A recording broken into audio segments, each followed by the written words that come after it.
Аав маань хүртэл уусан гээ. Одоо баг ингээ хэлэхээр чихэн чин тэр наарагийн ярьж байгаа дүр төрх нь харагдж байгаа. Мака гэдэг бүтээгдэхүүн бол Монголд хууль бусаар орж ирсэн бүтээгдэхүүн байна гэдгийг нэгдүгээр тогтоосон. 1 тэрбум төгрөг бол маш бага мөнгө гэж ингэж ярьж байгааг нь хамгийн том доромжлол гэж ойлгосон. Тэгэхээр олон нийтийн сүлжээ хөгжихийн хэрээр олон нийтийн сүлжээг ашиглаж, иргэдийг зайллах, цаашлаад хуурамч бүтээгдэхүүн борлуулах зэргийн зөрчил нэгдлийн төрлийн гэмт хэрэг бүртгэгдэх болсон. Тэгэхээр энэ асуудлыг бол хүчтэй шүүмжилж, зарим нэр бүхий хүмүүсийг одоо хүчтэй шүүмжилсэн иргэн мөнхтийг бид студид урьж ярилцахад бэлэн болоод байна. За юуны өмнө урилгыг хүлээн авсан танд баярлалаа. За баярлалаа. Намайг одоо урьсанд маш их баярлалаа. За улсын хурлын гишүүн Наарагийн хувьд за энэ бол ард түмний одоо сонгосон ард түмний төлөө хуулийг батлах ёстой, ард түмний төлөө шийдвэр гаргах ёстой хүн, үлгэр жишээ байх ёстой хүн.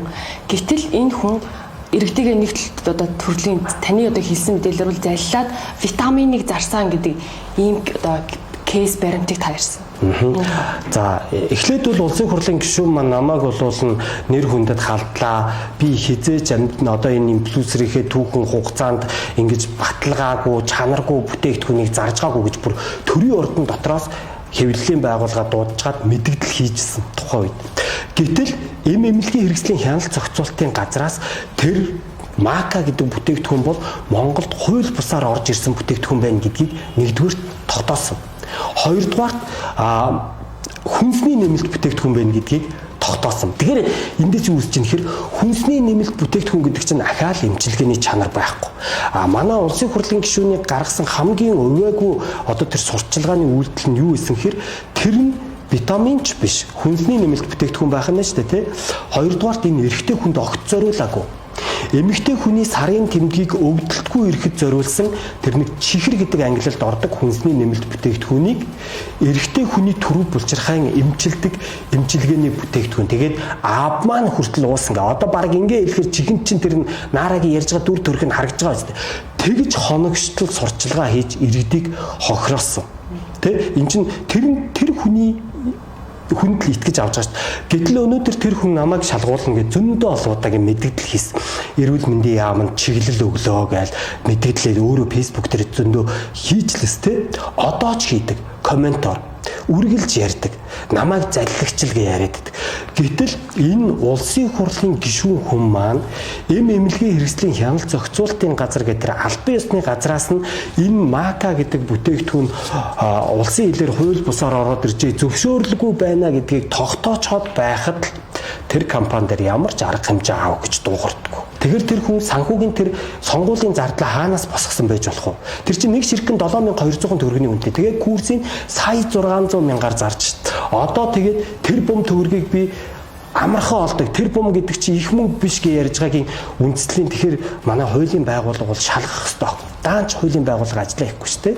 Тэ? Таныг мэдээлэл гаргахаас хойш сошиалтаа маш их хэмжээгээр одоо тойрын хооронд маргаан мэтгэлзэн одоо хэрүүлийн шанжтай ийм постууд үргэлжилсэн л дээ. Бас нэг ёс зүйн хэмжээнээс хэтэрсэн үгнүүд арай их байна уу да гэж хэлсэн байсан. Намайг бүр эх оронгүй золбин гэж хэлсэн шүү дээ. Улсын хурлын гишүүн хүн хүний нутагт хичээгээ явж байгаа хүнийг чи эх оронгүй золбин гэж хэлэхээр нэг юм гомдол төрдөг. Өөртөө адилхан хүмүүсийг ингээд заллаагүй төлөө барагт би тэгж хэлүүлж байгаа үстэй. Эмэгтэй хүний сарын тэмдэг зориулсан чихрийг би эрэгтэй хүн төрөв булчирхай өвчнөдөө уу гэж хэлээгүйхээ төлөө би тэр улсын хурлын гишүүн хүндээ эх оронгүй золбин гэж доромжлуулж байгаа. Гэтэл бол муу халтар гэж шивэстэй халтар харагдах байдлаар маань ингээд 9 шидээр нь манай улсын хурлын гишүүн хүн маань өөрөө ингэж үлгэр бичдэг учраас тэр иргэддээ тийм үлгэр дуурайлыг үзүүлээд байгаа байхгүй юу. Тэгэхээр би тэр гишүүний ёс зүй дээр бол үнэхээр одоо гайхдаг. Тэ би энийг болуулна тэгэхээр гишүүн маань яг үнэн хэлээд байгаа мó намайг доромжлоод байгаа мó гэдгийг одоо би ямар ч үсэн хуулийн байгууллагт бол өгөх гэж ирсэн Монголын хамгийн одоо яг салбарынхаа тэргүүлэгч бизнесийн салбарт би 9 жил ажиллаад дараа нь би хятад руу явсан байхгүй юу. Би хятадд одоо яг энэ салбартаа үнэлэгдэж болох тэ би энд ингээд нэг тодорхой хэмжээнд ийм том хэмжээний байгууллагыг удирдахад тийшээ ажлын санал аваад явна гэхээр надад мэдээж хангалттай хэмжээний санал ирсэн учраас явж байгаа тийм. Гэхдээ миний дансанд би 10 жил энэ бизнесийг ахалж хийчихэд миний дансанд одоо хаагдахад 20 сая хүрэхгүй төгрөг баг шээ. Тэгэхэд тэр хүн хэдэн жил инфлюенсер хийгээд нэг тэрбум төгрөг бол маш бага мөнгө гэж ингэж ярьж байгааг нь би үнэхээр ингэж энэ бол монголчуудыг доромжилж болох хамгийн том доромжлол гэж ойлгосон. Улсын хурлын гишүүн Нара таныг одоо нэр хүндэд халдсан хуулийн байгууллагт хандна гэж тэгээд байна. Тэгвэл та энэ нөгөөд баталсан биш. Та хууль шүүхийн байгууллагт өөрөө хандсан уу? Би ингээд нөгөө гадаадад амьдарч байна л да. Надад нэг ийм эдийн засгийн болоод нэг ийм асуудлууд үүсээд байна. За одоо бол миний данс, миний бүр 2 хүүхдийн маань данстай тий. Ингээд манай ам бүлийн дансыг тэр чигээр нь Монгол улсын шүүхийн шийдвэр гүйцэтгэх газраас хаацсан. Тэгэхээр жишээ нь би улсын хурлын гишүүн Нарагийн тэр гаргасан энэ ёс зүйн сурчилгаа, хууль бус сурталчилгааг Монголын шүүхийн байгууллагт хандъя гэвэл би өөрөө энд байхгүй учраас би өмгөөлөгч авах хэрэгтэй болно тийм үү? Эсвэл итгэмжлэгдсэн төлөөлөгч юм. Тэгэхээр тухайн хүнд би дахиад ингээд эдийн засгийн хувьд өөрөөсөө мөнгө гаргаж өгөх болоод идэг. Тэ? Тэгэхээр миний зорилго бол гэхдээ би тухайн хүмүүсийг одоо нөгөө ингээд муугүй энэ үзэг ч юм уу ямар нэгэн энэ сон зөнгийн сэтэл ч юм уу тиймар хийгээгүй. Би болвол өөрийнхөө үйлчлүүлэгч нарт ингээд үнэн мэдээллийг л өгөх үүрэгтэй. Тийм учраас би Facebook дээр ер нь мэдээлэл гаргадаг. Нэг тийм байна, хоёрт ингээд нөгөө явхаар тэгэл цагтаа намайг хэдэн удаа дуудах. Дурхан хэмжээнд гадагшаа гадны улс орныг зорьсон гэдэг юм одоо иймэрхүү мэдээлэл байдаг л да. Танд юу сонссон байдаг уу? Уул нь намайг Монголд хүрээдэр гэлсэн ч тий. Шүүгчийн захирамжаа гардаж ав.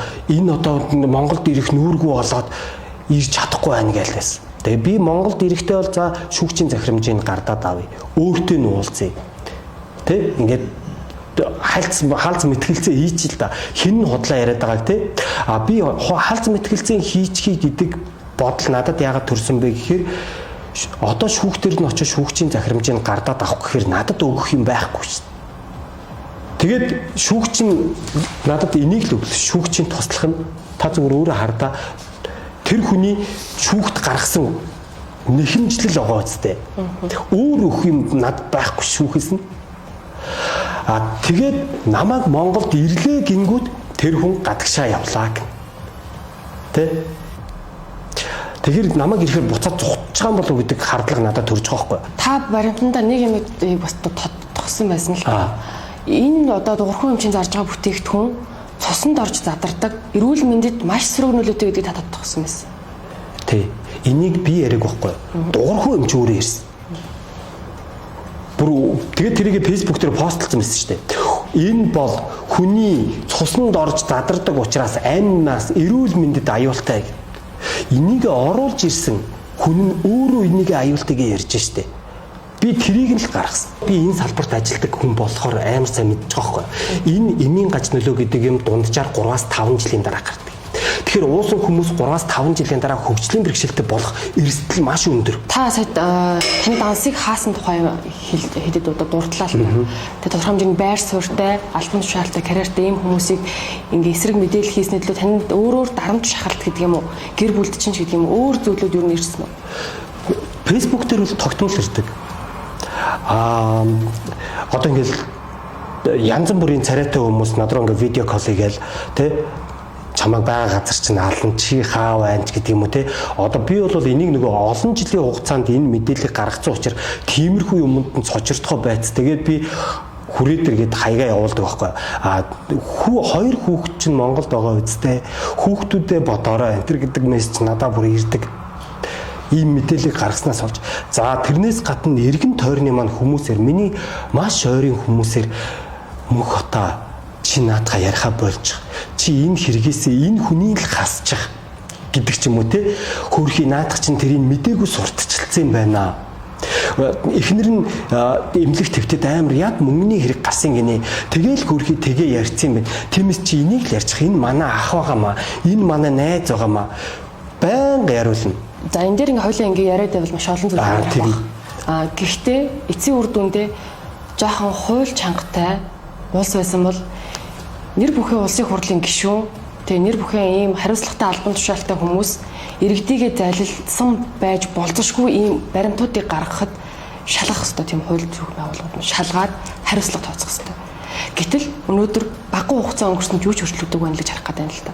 Намайг шалгасан шүү дээ. Эсэргээрээ хууль бус байж болох бүтээгдэхүүний талаар ч гэсэн Эсвэл гадаад улсад хориглогдсон ямар нэгэн ийм эрүүл мэндийн нэмэлт бүтээгдэхүүний талаар хэн нэгэн хүн ингээ мэдээлэл гаргасан бол иргэн хүн ингээ бусдад анхааруулж гаргах эрхтэй бас үүрэгтэй эмнэлгийн хэрэгслийн тухай хуулиараа. Тэгвэл энэ эмнэлгийн хэрэгслийн хяналт зохицуулалтын газар гэд эндээс шалгах хэрэгтэй байхгүй юу? Энэ газар миний гаргасан мэдээллээр тэр Дунгамаа эмчийг бол шалгаагүй байх гэж би хардаж газаа. Гэхдээ намайг бол шалгасан. Шалгаад намайг 500 мянган төгрөгөөр торгосон энэ хүн. Торгохдоо юу гэж торгосон бэ гэхээр намайг зар сурталчилгаа түгээсэн гэж торгосон. Та ийм одоо баримтуудыг гаргаад нийгэмд танигдаад өөрийнхөө бараа бүтээгдэхүүнийг одоо илүү сайн борлуулах гэж байгаа юм биш үү гэх одоо бас харлах нийгэмд байгаа. Яг хөө энэ нөгөө талаас ингээ гаргаж байгаа сэвэлт штэ. Тэ? Наадах чи өөрийнхөө юмыг зарах гэх ингэж байгаа юм. Би мөнгнөөс илүү чухал үн цэн гэж нэг юм байна. Тэ? Тэгэхээр би тэр хүмүүсийг ингээд эмэгтэй хүний сарын тэмдгийг өвдөлтгүй ирэхэд зориулсан ямар ч эмчилгээний чанаргүй хүнсний нэмэлт бүтээгдэхүүнийг төрөв булчирхай эмчилгээний эм гэдэг улсын хурлын гишүүн хүн төрийн ордон дотроос рекламдаад штэ сурталчлаад штэ удаа дараа. Тэгэхээр би ийм эмийг биш штэ ийм хүмүүс авдаг байхгүй юу? Надаас асуудаг хүмүүс нь ийм л хүмүүс байдаг. Хөгжлийн бэрхшээлтэй явж чаддгүй, амьдралын боломжгүй. Тэгээ ийм хүмүүс амьдрах гэж бид нар өнөөдрийн Монголын амьдрал ямар байна? Үнэн шүү дээ, тэ. Тэгэхээр ийм хүмүүс аваад хохирчих гээд яах вэ мөнх батаа миний дөө энэ үнэн үү гэдээ ахаар хэлхээс өөр аргагүй. Би бүх хүн чатаар хэлээд авах боломжгүй. Миний фэйсбુક дээр 120 мянган дагагчтай. Би 120 мянган хүний тэр болгонд ингээ асуусан хүн болгонд чатаар хэлэх үү эсвэл зүгээр фэйсбુક дээр пост хийх үү? Надад тийм л сонголт байдаг. Тэгвэл та цаашид ямар арга хэмжээ авах вэ? Эсвэл ингээс хоошлолтой мэдээлэл хийгээл байгаад тах юм уу? Би энэ Дунгамаа эмчийн хэрэг дээр бол би ингээд яг өгн анхнаас нь үзчихсэн хүмүүс маань бол мэдж байгаа. Би энэ хэргийг бүр ингээд яг дуусгахыг хичээнэ. Эцсийн хүртэл явахыг хичээнэ гэд тэ. Тэгэхээр би миний чадах юм бол би хууль бус бүх хүнтэй тэмцэж чадахгүй. Тэгэхээр энэ бүх зүйл дээр бол одоо яг би ингээд нөгөө миний эсрэг гомдол гаргасан гэдэг байгаа тэр наара тэ Баттулга энэ дуурахгүй гэд энэ хүмүүсийн хэргийг би цагдаа дээр нь очиод уулзчихъя. Үнэхээр гомдлоо гаргацсан бол одоо тий би нэр хүндэт нь халдаад байгаа юм бол аль цагдаа дээр очиод уулзах юм гээд өчигдөр би тэр дуучин дуйлмын аав руу ярьлаа. Тэгсэн чинь цагдаа дээр өгөөгүй шүү дээ. Тэгсэн байж фэйсбુક дээр би энэ залууг цагдаад өгсөн чинь энэ зүхтаад ирэхгүй наа гэж. Манай улсын одоо ер нь эмийн салбарт эмийн бүтээгдэхүүний чанар муутай гэдгийг угаасаа л хэлдэг, шүүмжилдэг. Тэгээд бас эмийн замбраагүй хэрэглээ маш өндөртэй гэдгийг маш сайн мэднэ. Үүн дээр одоо гарал үүслэн тодорхойгүй тэгээд турах кофеч гэдэг юм уу? Тэ нэг кофе уугаад шууд турна гэдэг бас эргэлзээтэй ийм бүтээгдэхүүнүүдийг маш ихээр борлуулдаг болсон цахим сүлж өгч юм. Тэгэхээр энэ дээр ер нь яг ямар зохицуулт хийх ёстой гэдэг юм бол та энийг юу гэж хардаг вэ? Хамгийн зөв зохицуултыг манай хууль хийцэн. Эмчдээ үзүүлээд эмийн сангаас аав. Энэ эрүүл мэндийн боловсролоо дээшлүүлэх хэрэгтэй. Бид нэр олонний танил инфлюенсерүүдээс сурчилсан юм авч болохгүй, онлайн дээрээс авч болохгүй, эмчээс авч болохгүй. Ядаж л эмийн сан гэдэг юм чинь та өөрөө одоо нөгөө хохирогч болчих юм бол энийг авсан хүмүүс нөгөө одоо Дунгамаа эмчээс өөрийнх нь хувийн дэлгүүрээс авсан учраас ингээд дараа нь хохирлоо барагдуулах юм уу ингээд тэгэхээр ямар ч аргагүй болчиход байгаа байхгүй юу? Тэгэхээр та эмийн сангаас авч сурах юм бол тэ эргээд буух эзэн буцах хаягтай баггүй юу?